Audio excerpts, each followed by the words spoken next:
Hello everyone, सबैजना सन्चै हुनुहुन्छ होला। आज चाहिँ बिहानदेखि पानी, बिहान होइन हिजोदेखि अलिअलि ल्याइरहेको थियो। आज चाहिँ पुरै रातभरि अनि बिहान अहिलेसम्म आएर भर्खर रहेको छ पानी। हाम्रोतिर चाहिँ तपाईँहरूकोतिर कस्तो छ कुनै अलि सुरक्षित रहनु होला। विभिन्न न्युजहरूमा पनि आइरहेको छ है, अलिक सतर्क रहनु होला भनेर होइन। अनि त्यही भएर सतर्क रहनुपर्छ तपाईँ हामी सबैजना।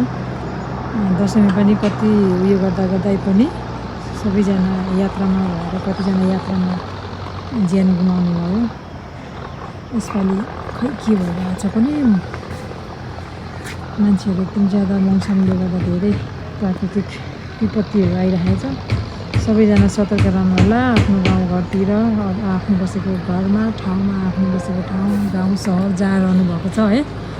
प्रायः हाम्रोतिर अब त्यस्तो छ है, साथीहरू मौसम चाहिँ भर्खर पानी रहेर पुरा फगी लाग्दैछ।